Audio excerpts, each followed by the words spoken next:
கர்த்தருடைய பரிசுத்த நாமத்திற்கு மிகுமுண்டாகட்டும். ஆண்டவராகிய இயேசு கிறிஸ்துவின் நாமத்தினாலே அன்பு கர்த்தருடைய பிள்ளைகளாகிய தங்கள் அனைவருக்கும் ஸ்வீட் ஊழியத்தின் சார்பாக வாழ்த்துக்களையும் ஸ்தோத்திரங்களையும் தெரிவித்துக் கொள்கின்றேன். நீதிமொழிகளின் புத்தகம் 10ஆம் அதிகாரம் 25வது வசனம். நீதிமொழிகள் 10ஆம் அதிகாரம் வசனம் 25 2வது பகுதி. நீதிமானோ நித்திய அஸ்திபாரம் உள்ளவன். நீதிமானோ நித்திய அஸ்திபாரம் உள்ளவன்.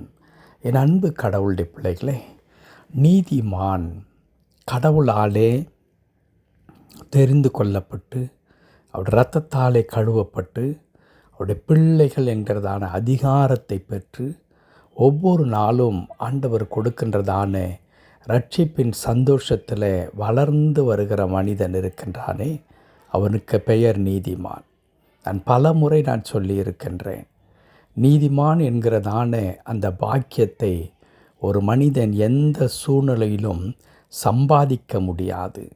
அது தேவனால் கொடுக்கப்படுகின்ற ஈவாகவும், அந்த ஈவை விசுவாசத்தின் மூலமாக நாம் பெற்றுக்கொள்ளுகிற மக்களாகவும் நாம் இருக்கின்றோம். இயேசு கிறிஸ்து எனக்காக மரித்தார். அவர் சிந்தின இரத்தம் எனக்காக சிந்தப்பட்டது. என்னுடைய பாவ சாபங்களை சிலுவையிலே அவர் சுமந்து தீர்த்தார். அவர் எனக்காக உயிர்த்தெழுந்தார். மீண்டும் அவர் எனக்காக வரப்போகின்றார்.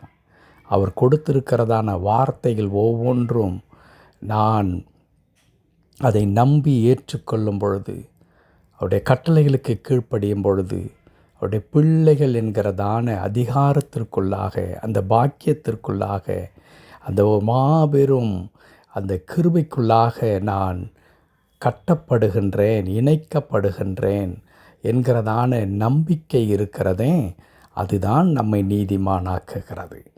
அப்படி நீதிமான்களாக்கப்பட்டவரை குறித்து நாம் வாசித்த இந்த அற்புதமான வசனம் என்ன சொல்லுகிறது? நீதிமானோ நித்திய அஸ்திபாரம் உள்ளவன். நித்திய அஸ்திபாரம்.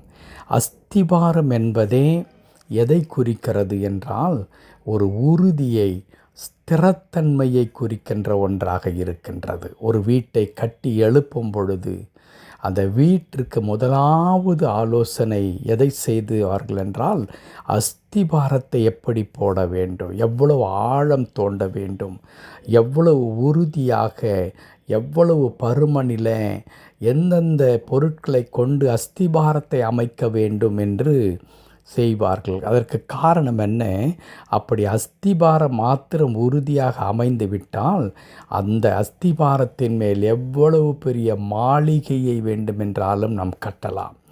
அஸ்திபாரம் சரியாக இல்லாத பொழுது நாம் ஒரு சின்ன ஒரு வீட்டை கூட என்ன செய்ய முடியாது? நாம் அந்த அஸ்திபாரத்தின் மேல் கட்ட முடியாது.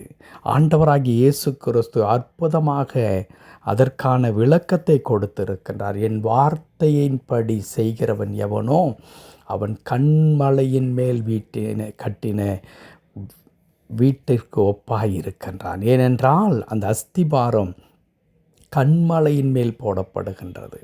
அந்த உறுதியை, நிலைத்தன்மையை குறிக்கின்ற ஒன்று. அது மாத்திரமல்ல, இங்கே சாதாரணமாக அஸ்திபாரம் என்று சொல்லவில்லை, நித்திய அஸ்திபாரம் உள்ளவன் என்று எழுதியிருக்கிறது. அப்படியானால் அந்த நித்தியம் என்கிற வார்த்தை என்று மாறாதது, என்று மாறாத நிலைத்திருக்கின்ற, அது உறுதியானது மாத்திரமல்ல, அது என்றும் மாறாத ஒன்றாக இருக்கிறது.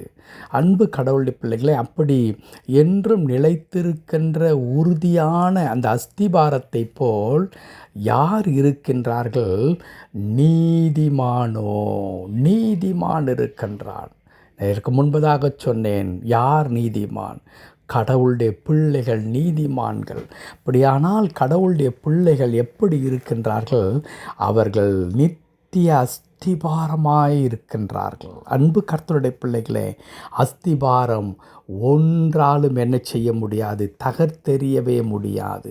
அது என்றைக்கும் உறுதியாக நிலைத்திருக்கின்ற ஒன்றாக இருக்கிறதே, அதே வண்ணமாகத்தான் நம்முடைய வாழ்க்கையில் வருகின்ற புயல்கள், நம்முடைய வாழ்க்கையில் திடீரென்று ஏற்படுகிறதான மிக பயங்கரமான காரியங்கள் அப்படியே நம்முடைய வாழ்க்கையை நிலைகுலைய செய்து விடுவதைப் போல ஆங்காங்கே பெரிய பெரிய கட்டிடங்களை உடைக்க வேண்டுமென்றால் அங்கே பாம்புகளை வைப்பார்கள், வெடிகுண்டுகளை வைப்பது தகர்த்து போடுவார்கள் அல்லவா? அந்த மாதிரி ஒரு பாம்பை போல அல்லது ஒரு வெடிகுண்டுகளைப் போல நம்முடைய வாழ்க்கைக்குள்ளாக வருகின்ற பிரச்சனைகளும் அது வியாதியின் ரூபமாகவும் கடன் என்கிறதான ஒரு போர்வையில் அல்லது தோல்வி என்கிறதான போர்வையில் அல்லது அவமானம் நிந்தை என்கிறதான பழி சொற்கள் மூலமாக வருகின்ற காரியங்கள் இப்படி நம்முடைய வாழ்க்கை அப்படியே மோதி அசைக்கும் பொழுது நாம் நிலை குலைந்து விடுவோமோ என்கிறதான பயம் நமக்குள்ளாக ஏற்படும். ஆனால் என் அன்பு கடவுளுடைய பிள்ளைகளே, நீதிமான்களாய் இருக்கிறபடியினால் நீங்கள் எப்படி இருப்பீர்கள்?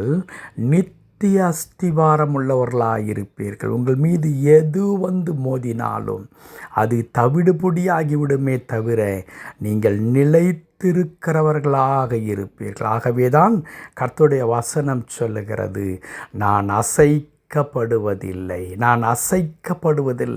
அன்பு கர்த்தருடைய பிள்ளைகளே, நீங்கள் நித்திய அஸ்திபாரமுள்ளவர்களாக நீங்கள் இருக்கின்றீர்கள்.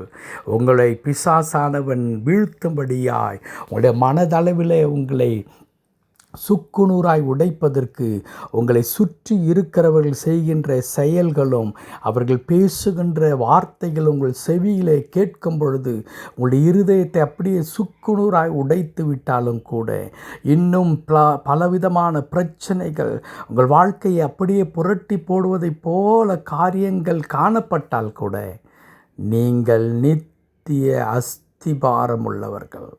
உங்களை ஒருவனும் ஒன்றும் செய்ய முடியாது. ஏன் தெரியுமா? நீங்கள் கிறிஸ்து என்கிறதான கண்மலையின் மேல் கட்டப்பட்டிருக்கிறீர்கள். உங்கள் காலை தள்ளாட ஒட்டார், உங்களை காக்கிறவர் உறங்கார். ஒருவேளை இப்பொழுது நீங்கள் உளையான சேற்றிலும் பயங்கரமான குழியிலும் சிக்கி கொண்டவர்களைப் போல இருக்கலாம். ஆனால் உங்களுடைய கால்களை கர்த்தர் கண்மலையின் மேல் உறுதிப்படுத்தி வைத்திருக்கின்றார். ஆகவே என் அன்பு கர்த்தருடைய பிள்ளைகளை, பயப்படாதீர்கள். உங்களை நிர்மூலமாக்க ஒருவராலும் கூடாது. ஏனென்றால் உங்களை பாதுகாக்கிறவராக கர்த்தருடைய பிள்ளைகளை சூழ பாளையம் இறங்கி அவர் விடுவிக்கின்றவராய் ஆண்டவர் இருக்கிறார். நீங்கள் நித்திய கண்மலையாய் இருக்கிறீர்கள். நீங்கள் அசைக்கப்பட மாட்டீர்கள். ஜெபிக்கலாமா? கிருபை நிறைந்த நல்ல ஆண்டவரே, உம்மை துதிக்கிறோம் ஐயா. ஆமாம் ஆண்டவரே, நாங்கள் நித்திய அஸ்திபாரம். ஆமாப்பா, அப்படிப்பட்டதான கிருபையை கடவுள் எங்களுக்கு கொடுத்திருக்கிறேன். இந்த உலகத்திலே நாங்கள் சந்திக்கிற எந்த விதமான போராட்டங்களும் கஷ்டங்களும் எங்களை ஒன்றும் செய்யாத ஆண்டவரே. மாறாக நாங்கள் யாவற்றையும் ஜெயித்து நாங்கள் நிலைத்திருப்போம். எங்கள் சத்துருக்களை தேடினாலும் அவர்கள் காண மாட்டார்கள். ஆனால் எங்களை நிர்மூலமாக்க நினைத்தவர்கள் இருக்க மாட்டார்கள். நாங்கள் கர்த்தாவே உம்முடைய பிள்ளைகளாய் சாட்சிகளாய் வாழ்ந்திருக்க ஜெயிக்க கடவுள் எங்களுக்கு கிருபை தருவீர். அதற்காய் தோத்திரம் தாழ்த்தி அர்ப்பணிக்கின்றேன். அடியனுடைய இணைந்து ஜெபிக்கிற அன்பு கடவுளுடைய பிள்ளைகள் ஒவ்வொருவரையும் பொறுப்படுத்திக் கொள்ளும். மீட்பர் நாமத்தில் பிதாவே. ஆமென், ஆமென்.